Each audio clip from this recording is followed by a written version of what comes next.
है कि आसमान में सुराख नहीं हो सकता, एक पत्थर तो तबीयत से उछालो यारो।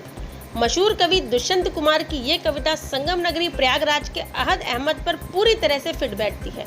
अहद अहमद कुछ साल पहले तक अपने पिता के साथ साइकिल का पंचर बनाते थे तो कभी अपनी मां का हाथ बटाते हुए महिलाओं के कपड़े सिलते थे, लेकिन अब जज बन चुके हैं।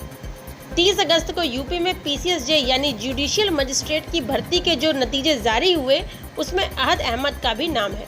हैरानी की बात यह है कि अहद को यह कामयाबी पहली ही कोशिश में मिली, वो भी बिना कोचिंग के, सिर्फ अपनी पढ़ाई के भरोसे। साइकिल का पंचर बनाने वाले बेटे की कामयाबी पर प्रयागराज के लोग फूले नहीं समा रहे हैं।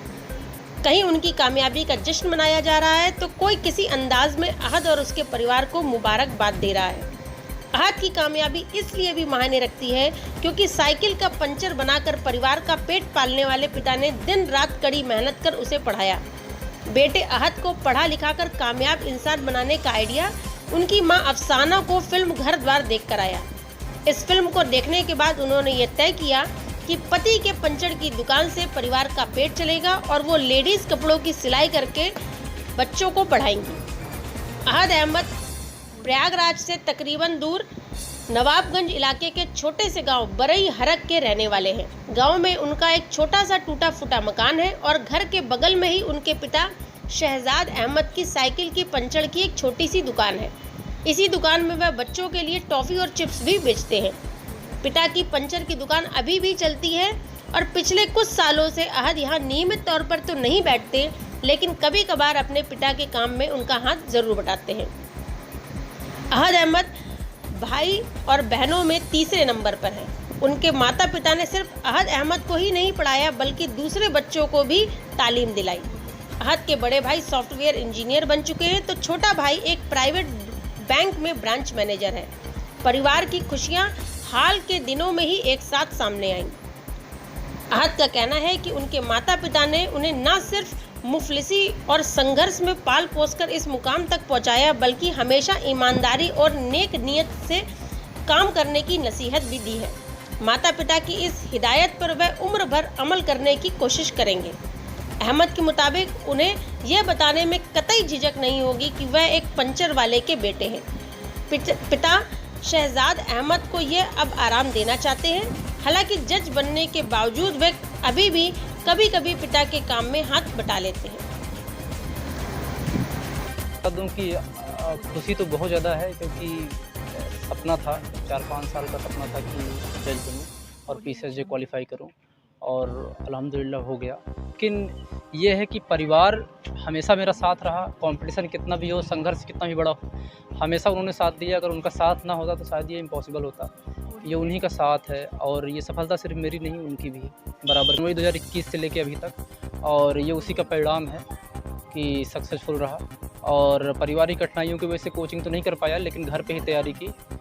सबसे पहले अपना नाम बताइए, क्या नाम है आपका? हमारा नाम अफसाना है। अफसाना जी, ये बताइए कि कितनी खुशी हुई जब पता चला कि बेटा जो है वो जज बन गया है? हम बाहर निकल के चिल्ला रहे थे, मेरा बेटा जज हो गया, तभी तुम्हारा भाई जज हो गया। हम बाहर चिल्ला रहे थे खुशी के मारे। अच्छा, सब खड़े होकर सब देखने लगे। अच्छा, एक और चीज़ जानना चाहेंगे, पति जो है आपके साइकिल रिपेयरिंग और पंचर की दुकान चलाते हैं तो बड़ा संघर्ष भी हुआ होगा क्योंकि उतने में कमाना और उसमें पढ़ाना बड़ा मुश्किल होता हो, कैसे उसको आपने संभाला? माशाल्लाह सब संभालते गए और पढ़ाई जब आई हमारे बच्चों की तब हम सिलाई शुरू कर दिए। हम 80 रुपये से सिलाई 40 रुपये से सिलाई शुरू किए थे।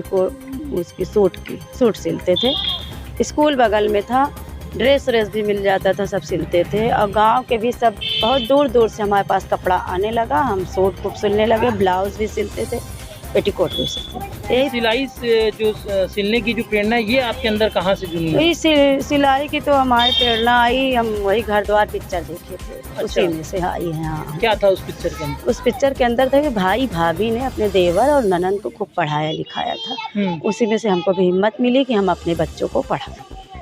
तो इसीलिए आपने भी ये संकल्प? हाँ, ये संकल्प उठाया कि हम भी पढ़ाएंगे और जहाँ तक पढ़ेंगे उतना पढ़ाएंगे। मगर माशाल्लाह जो है कभी इनको कमी नहीं हुई। अल्लाह ताला ने हमको हमेशा देते गए, हम करते गए, मेहनत से नहीं हटे थे। ये भी सिलता था। अच्छा। हाँ, ये भी सिलता था, पेटीकोट भी बैठ के सिलता था। हमारे साथ साथ सीधी सीधी सिलन जो रहती थी जी, वो ये भी सिलता था। और हमारी लड़की थी वो भी सीखती थी, तीनों लोग सीते थे। जो कठिन काम था वो हम कर लेते थे, जो सीधा सीधा था वो ये करते थे। हम पढ़े भी नहीं थे, हम सिलाई सीखने भी कहीं नहीं गए थे। हमारे पापा ने हमको सिलाई सिखाया, हमारी अम्मी ने सिखाया सिलाई, पहले ही से हम सीखे थे, इसीलिए हमको प्रेरणा मिल गई कि हम सिलाई करेंगे।